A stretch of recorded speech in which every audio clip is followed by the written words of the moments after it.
I'm sharing science-based psychology on my YouTube channel, and today we will be discussing about science of discipline, neuroscience, what's happening in your brain when you are trying to develop a habit or to introduce a new habit into your life. And we will be answering such questions as how to stay more disciplined, how to develop new habits, and how to be more productive. And we will be examining what's exactly happening in your brain about neuroscience of discipline and how you can help yourself to stay more disciplined using different approaches such as behavioral change of cognitive behavioral therapy, acceptance commitment therapy, solution focused brief therapy.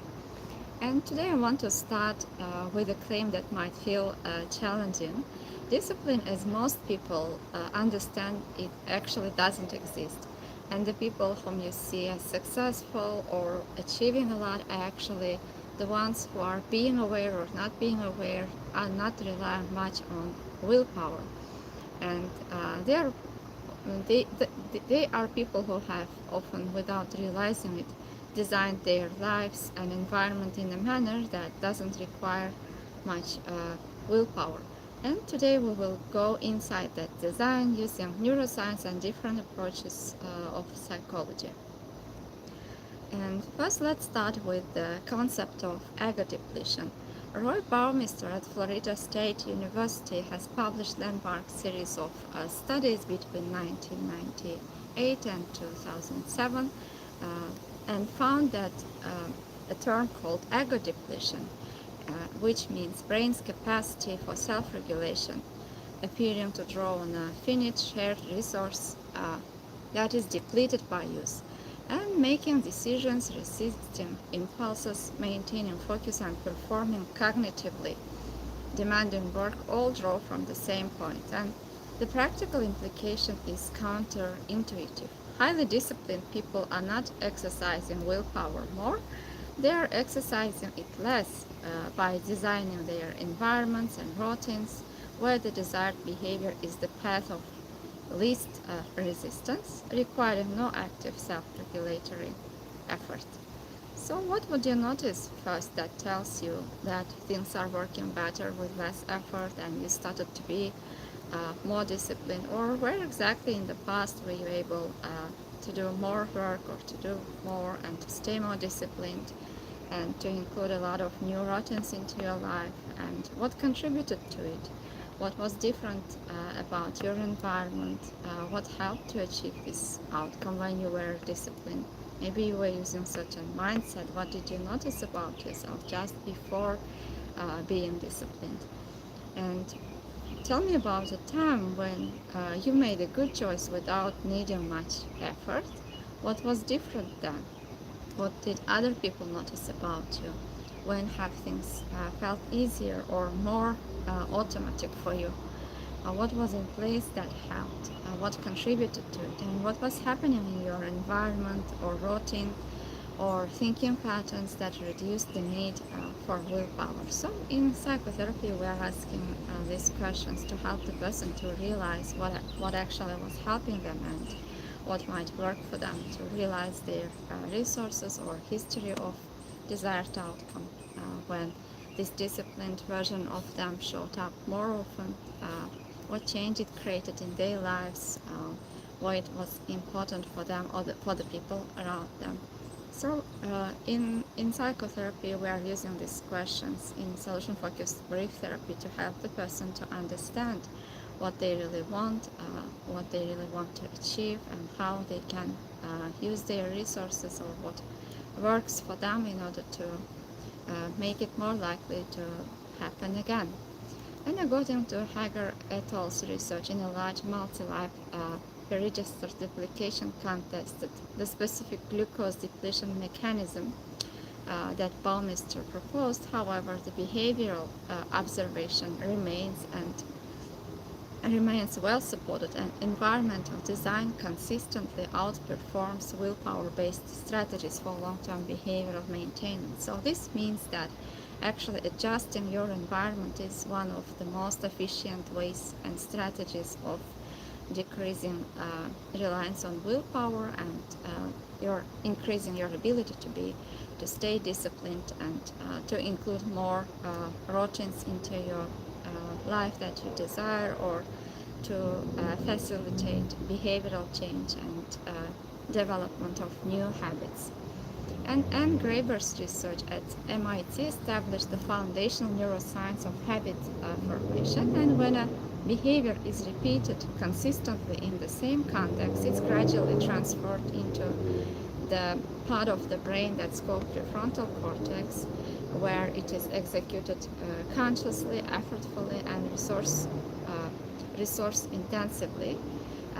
So from this part, it's being carried into basal ganglia, where it's executed automatically and efficiently and without any cognitive load or effort. So in a manner, this is how behavior becomes automated. And this transfer process, called chunking, packages a complex sequence of decisions and micro behaviors into a single automated unit.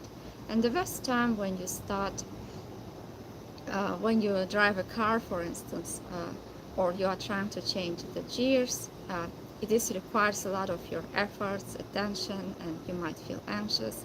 But after years of practice, you change gears automatically while holding a conversation. And the same process is available for any behavior, including high-value professional and personal habits. Therefore, also, noticing your thoughts about developing a habit or being disciplined are important. Which thoughts you have regarding developing or changing routines, or learning something new, or introducing new habits into your life.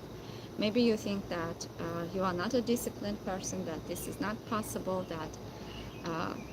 that this is too difficult. However, the research tells, and neuroscience tells the opposite, that generally more efforts are required at the starting point, when you are just learning the behavior, but after consistently repeating the behavior, it becomes less effortless and automated. And also asking, for instance, previous questions that we used, what helped you to stay disciplined in the past, right? Sometimes we're stuck on just one version of us. Maybe there are certain times when it's difficult for us to stay disciplined, but this doesn't mean that we were not disciplined all the time. There were times of exceptions, other versions of you, where you were closer to your version. So noticing those moments can help to realize that maybe there are certain beliefs about yourself or thoughts that you have that are keeping you away from being disciplined, or becoming a barrier for you to try or develop new habits. And noticing these thoughts can help to create more psychological flexibility and freedom for action, to try new things, and to be willing to experience discomfort, uncomfortable internal experiences, and to take action despite these uncomfortable feelings. And habit loop, cue, routine, reward. Building on Graeber's neuroscience and Childike's synthesis about the behavioral architecture of habit formation, and he identified three-component loop. The first one is the cue, the trigger that initiates the routine. The second one is the routine, behavior itself, and the third one is the reward, outcome that signals to the brain that this loop is worth storing and automating. So how can we use and apply this science and information into helping us to develop new habits? You can create an intentional trigger for yourself. For instance, if there are certain other habits that you have already developed, maybe you can combine or place the new habit next to the habit that you already have, which would help you to decrease decision fatigue and resistance, and make you feel more relaxed and less stressed when you are initiating the behavior. And it can also become as a signal for you to start the new behavior, and then you can place the real behavior next to it, and after that ensuring yourself that you are rewarding yourself And reward must be experienced immediately, not merely known to exist in the future, because if it's too far in the future, then you will not experience reward immediately, and it will make it more challenging to develop the habit. And brain's dopamine reward system responds to immediate outcomes. That's why not intellectual knowledge of long-term benefits. And that's why habits built around intrinsic rewards are more durable than habits built around delayed external rewards. And if we consider issues related with discipline from ACT perspective, the problem is not the lack of discipline. The problem is generally getting fused with urges or feelings or thoughts that are related with lack of discipline. For instance, what's happening exactly before you procrastinate or before you are distracting yourself? Maybe you are trying to avoid a certain feeling, such as fear or feelings of overwhelmed or fatigue. And which thoughts you have just before procrastinating? Maybe you have some thoughts such as I'm a failure, I'm not a disciplined person, or I feel tired. And notice how useful are these thoughts or avoiding these feelings for you in the long run. And oftentimes people realize that it's not being useful for them, and this creates bigger problems in the long run. And also asking yourself why doing this work or developing habit is important for you, and you can find the meaning behind it, which might help you to become more willing to experience uncomfortable internal feelings, thoughts, or urges, and to stay with them because of this meaning that's important for you.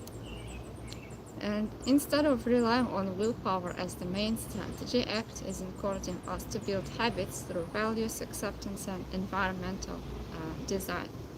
So instead of saying, I need to force myself to do this, you can try to reframe it as this action, this habit is important for me, it matters for me, and that's why I'm willing to take small steps and to stay with discomfort and still act because of this importance.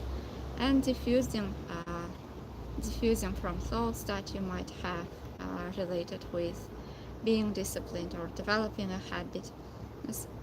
For instance, you don't need to eliminate the urge, you are changing how you are responding to it. If, for instance, you have some thoughts, I'm not good enough, or I feel tired, and then you are stopping, you can change a relationship with the thought, and you can notice that this is just a thought, and you can choose to respond to it differently. You can say, I'm noticing the thought that I'm not good enough, or I feel tired, I think that I'm not capable of developing a new habit, and you still can act, and you still can try. So noticing that this is happening in the present moment, noticing your thoughts, noticing your feelings, and reminding yourself why trying to develop this habit is important for you, and taking small steps towards that habit is what might help you to deal with these uncomfortable experiences. And also normalizing fatigue. Remind yourself about the times when you feel tired, for instance, but you were able to read or you were able to walk. And normalizing the feelings and approaching yourself with compassion is another strategy, because when we are being critical with ourselves, there might be a resistance, and not being aware of it, actually we might be avoiding these self-critical thoughts, or this might not be helpful for us. So discipline is not the willingness to experience discomfort. Instead of avoiding effort, for instance, frustration, fears, we can stay willing to feel discomfort without escaping it. So what uncomfortable feeling shows up when you try to develop a new habit, and how you are coping with it? What are you doing generally? Are you trying to distract yourself? Are you sleeping? Are you overeating? Are you, like, what exactly is happening at that moment, and how you would like to change it, how you would like to respond instead. This is the first step towards change, where actually you are increasing your awareness and understanding what's holding you back, and understanding yourself, what you would like to experience instead, how you would like to move forward, how you would like to respond. And when you decide for yourself, it's easier to take steps towards that direction that you want to go. And making actions so small that they require almost no willpower, adjusting environment is another strategy you can use. For instance, instead of planning to exercise for 1 hour, you can prepare your shoes in advance, you can prepare your clothes, and you can set a certain time when you are exactly going to go for a walk or to read a book. And again, you can attach a reward for it, and you can arrange the trigger, or you can place it along with another habit that you already have developed, or anything that you are enjoying, in order to decrease stress, as we have discussed. And making the goal as simple as possible, and dividing it into the smallest parts, and also deciding about your worst days. For instance, oftentimes when we are planning, we are thinking about ideal conditions. However, in reality, there are a lot of challenges, and there might be a lot of barriers on our way when we are trying to implement certain plan or trying to develop a habit. So thinking about these worst case scenarios and arranging plan B's are important. For instance, if you cannot go for a walk for 1 hour, maybe you can go for 10 minutes. And according to recent research, it was found that when you can do the behavior consistently, it becomes effortless. And if you can skip it for just one day, maybe it will not cause much problem, but when you are skipping it for more than 2 days, it becomes problematic in order to develop a habit. Therefore, deciding what you're gonna do in the worst days, and doing the smallest part that possible is another strategy you can implement if you want to develop habits easier, and if you want to stay more disciplined. So what's the smallest possible version of this habit you can implement in order to stay consistent? What could you do even on your worst days?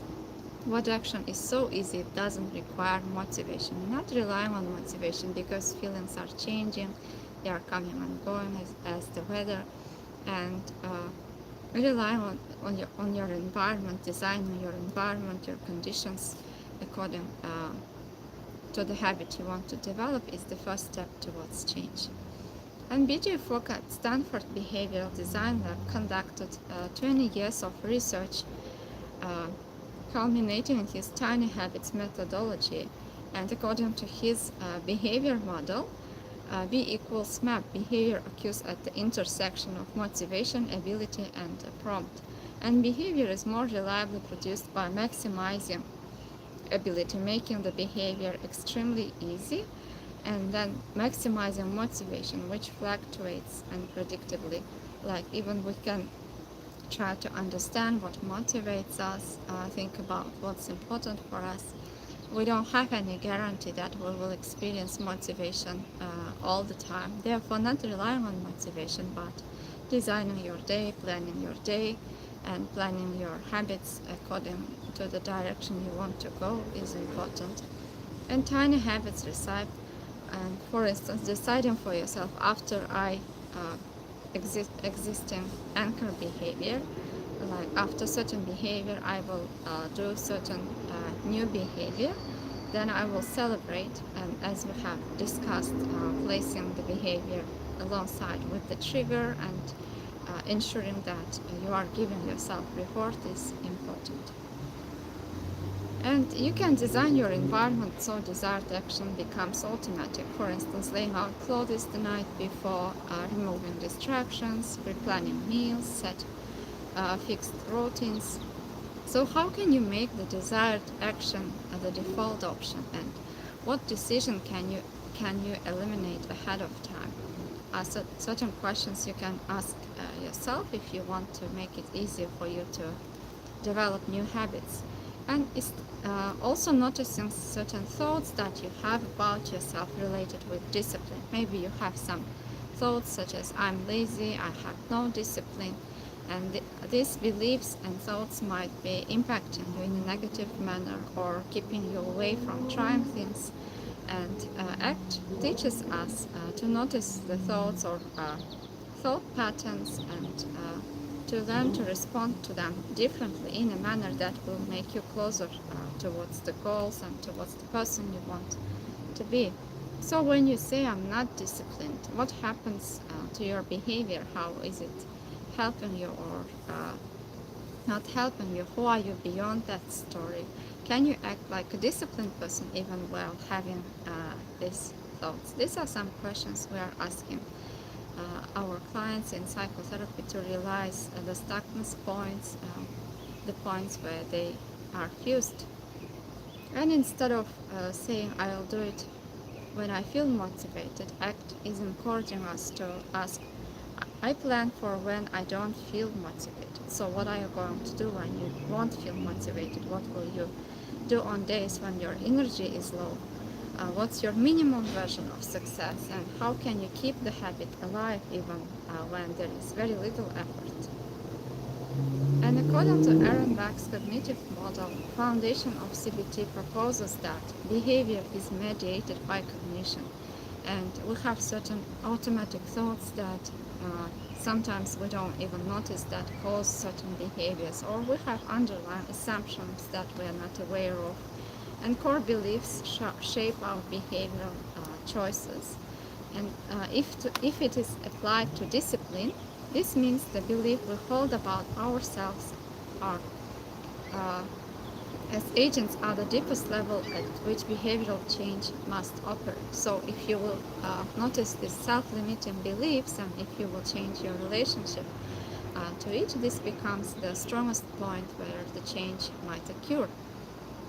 And also there might be some discipline blocking beliefs. For instance, some people believe that they work better under pressure, and usually rationalization for procrastination and leaving everything at last moment, and it doesn't have any empirical fact. And CBT challenges this belief. What was the last time when you deliberately tested this?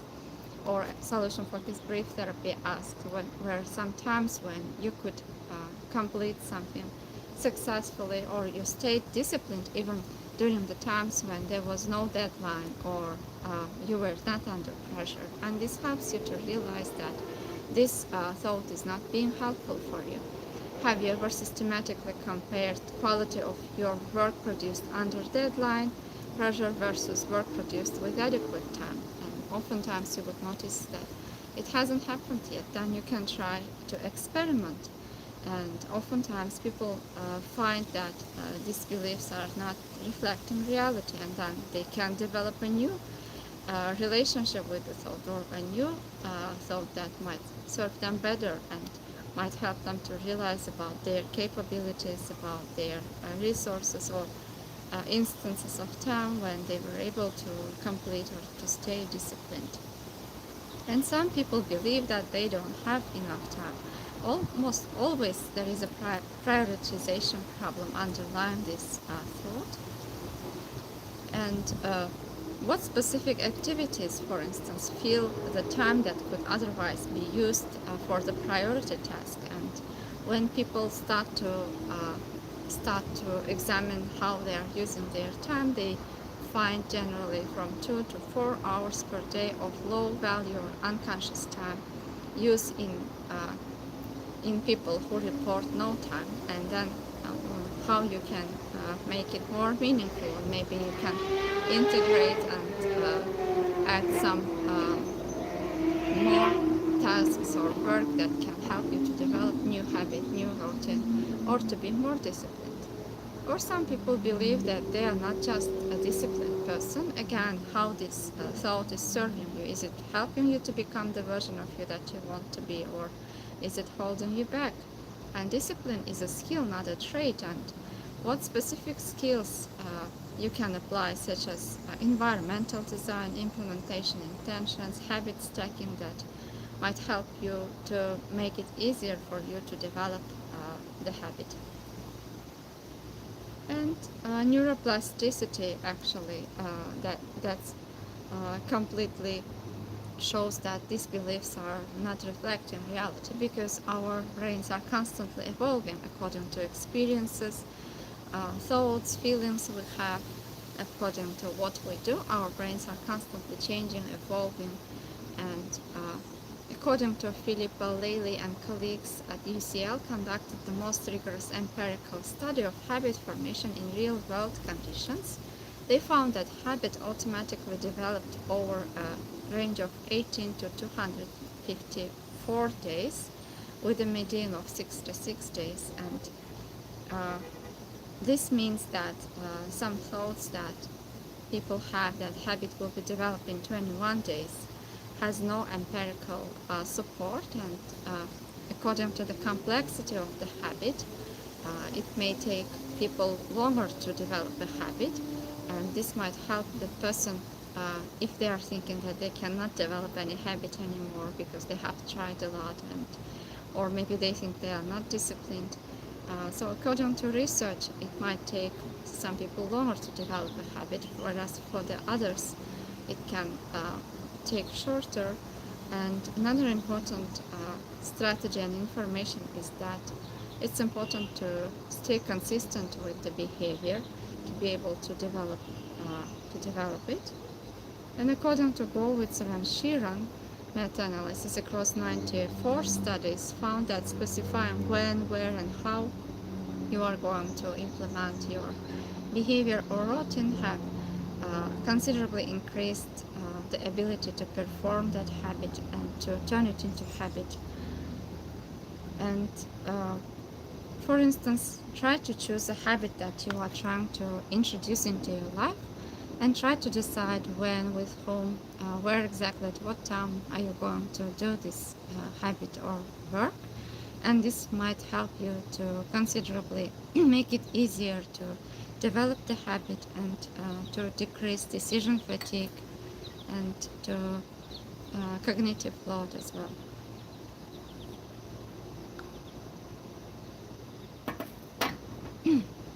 And according to Wendy Wood's research, approximately 43% of daily behaviors are context-dependent habits rather than deliberate choices. So changing environment changes behavior more reliably than changing intentions.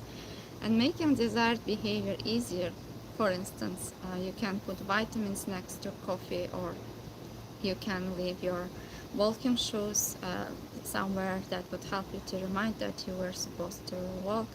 And making undesired behavior harder, for instance, placing your phone in another room, or using the fresh start effect might help. And what is fresh start effect? According to research, when people were able to change environment or at the beginning of a certain time, according to research, it was found that it's easier to start and change behavior. For instance, you would be less feeling shame, guilt, and I always mess this up thinking when you are changing your environment or time, and you are more open to a new self-story. For instance, maybe you have noticed that when you are traveling, it's easier to develop new habits, it's easier to try something new, and you might be feeling as if you are someone else in that environment. Now I'm someone who exercises, and noticing some beliefs that might be holding you back from trying new things, and developing new thoughts about it.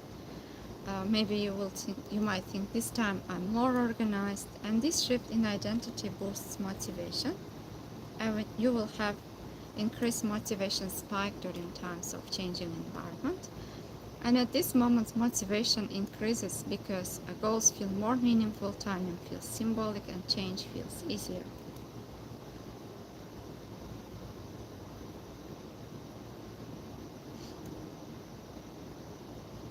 and linking your habits into identity, who you are becoming, who you are trying to be at the moment when you are implementing this habit or trying to develop the habit.